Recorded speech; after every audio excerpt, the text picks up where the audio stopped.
Allow me to show you the wall that any amount of quality will break.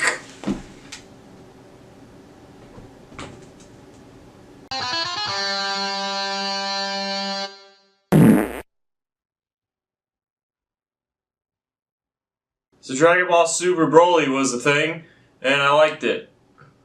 Story recap time. So the Saiyan backstory is shown in pretty good detail. And this time it includes Broly, but it did in the other movie too. But it's got Broly. And just like before, he was a strong child. The King Vegeta was all like, "What? He can't be that powerful, I hate him." Except this time he sends him away to a planet called Vampa. Not Champa, that's Oberus. I didn't make that up. And then Paragus says, "No, that's my son, I'm gonna go get a pod and fly off with him." And nobody manages to stop him.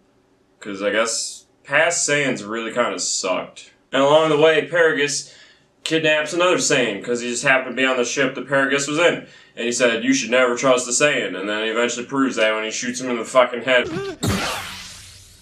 after rescuing his son, so that they'd have food. But there's plenty of things to eat on the planet.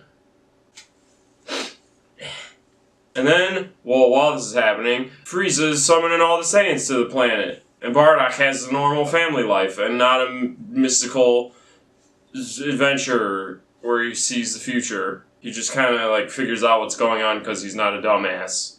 Because every single Saiyan in the universe is being sent back to Earth. Not Earth! Vegeta. And he still tries to stop Frieza, but they kind of gloss over that. He has a family life, and then he's in space naked getting eaten by a death ball. Just like before, minus the family part. I could have stopped it.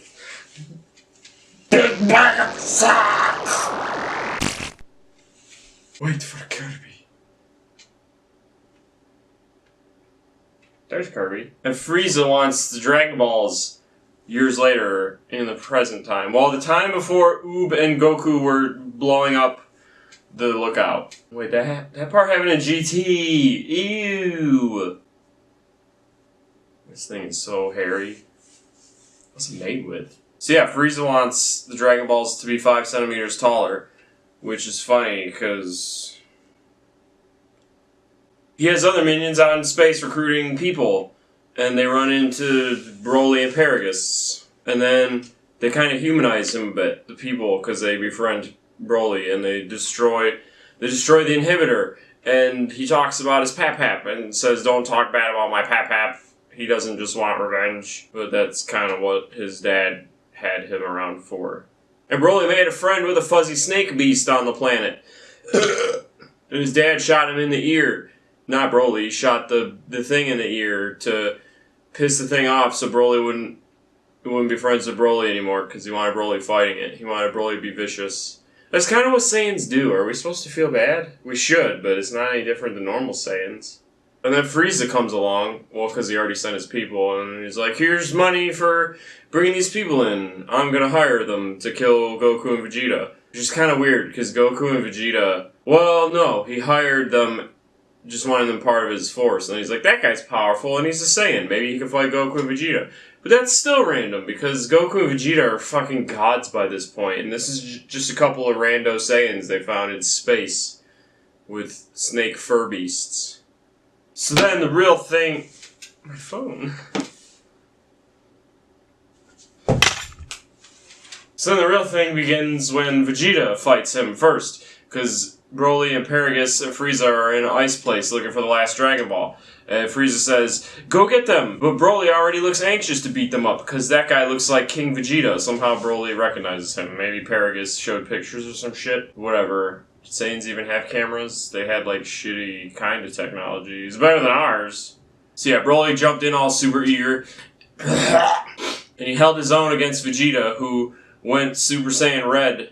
Well, he kept progressing. Like, first they fought non-Super Saiyan. Vegeta's like, "This is ridiculous!" So he goes Super Saiyan, and Broly's like, "I don't give a fuck," and he keeps on fighting him, and still, like, overpowering him. And then Vegeta says, "Well, this is still ridiculous, I gotta go Super Saiyan Red." And that means Vegeta did the ritual at some point, or whatever. But I thought in the anime they said he didn't even bother with it, because he didn't need it. But apparently he bothered with it.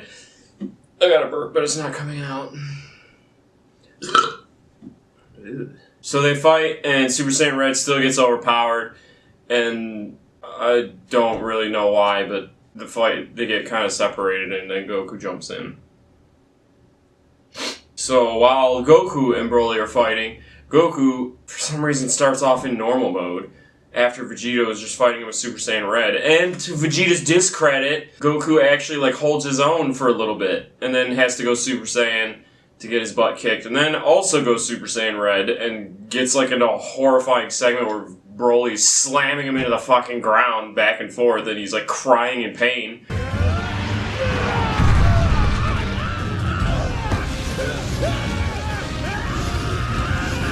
Worse than that time giant chimp Vegeta was crushing his legs and then crushing him. It was pretty horrible to listen to. There's a hair on my camera stand. It's bothering the shit out of me. Low class scum! This shield is actually a size larger. Well, so's the bodysuit, because I'm a chubbin. But then Goku gets all mad and starts screaming in like some weird pain rage thing and psyching himself up and turns super blue.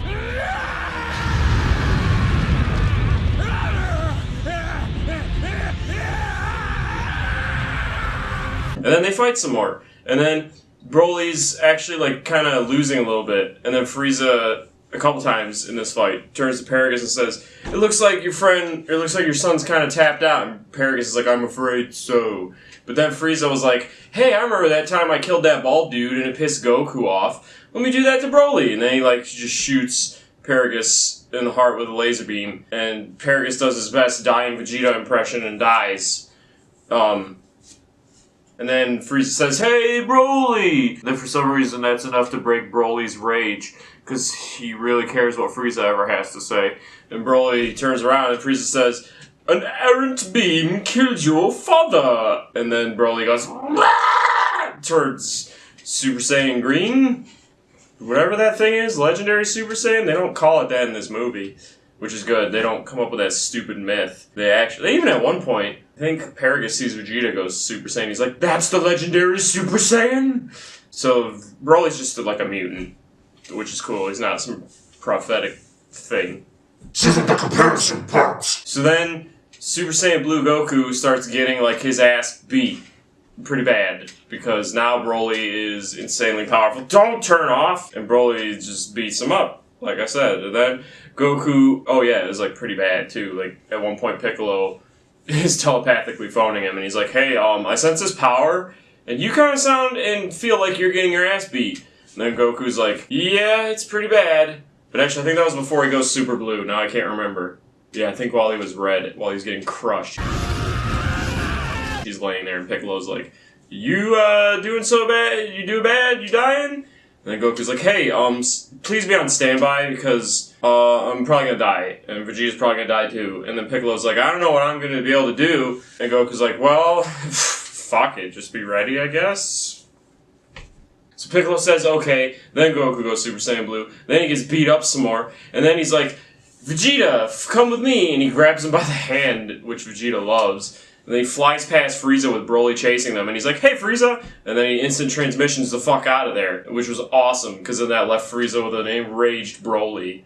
Which is appropriate, because he's the one that fucking Krillin'd his dad. Or Vegeta, to which, both? Because he didn't blow him up, he just lasered his heart. But meanwhile, Goku and Vegeta are losing? Well,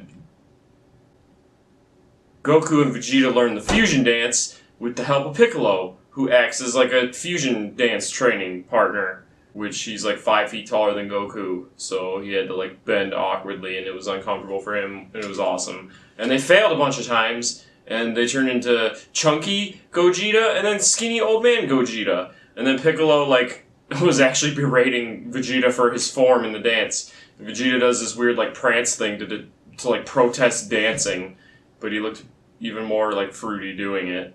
But he was super worried about looking odd in this dance. But then he does it, and Goku was all like, you don't want your family to die, and then his cheeks blush, and he was like, don't you guilt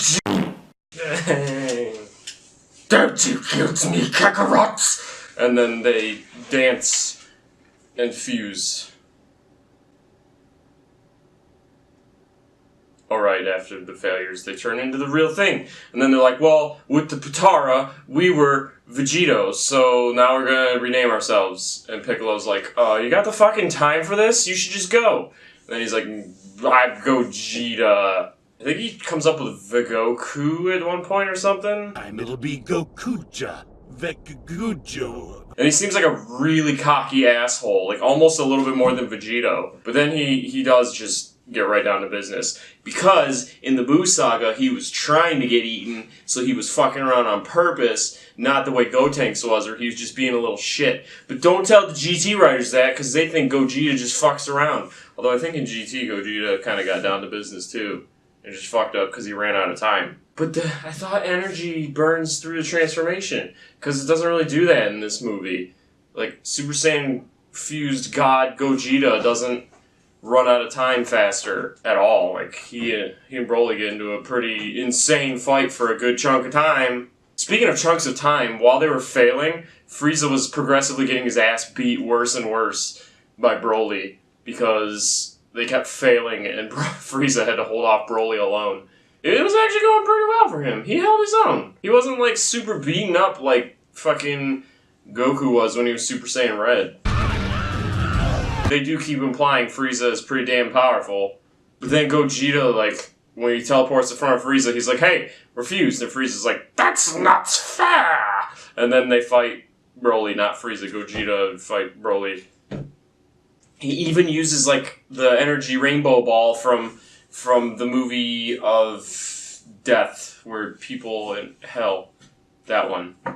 And as he's about to just use a regular Kamehameha to finish Broly off, Broly's friends are all like, no, this isn't fair, he should not be in this mess, his dad was the one who wanted the revenge. And since they were looking for the Dragon Balls, and those guys stole Dragon Balls and wished Shenron, and said, hey, to get Broly back to his home planet where he grew up, not the one where the asteroid killed everything, but the one where he lived with Meat Snake fur thing.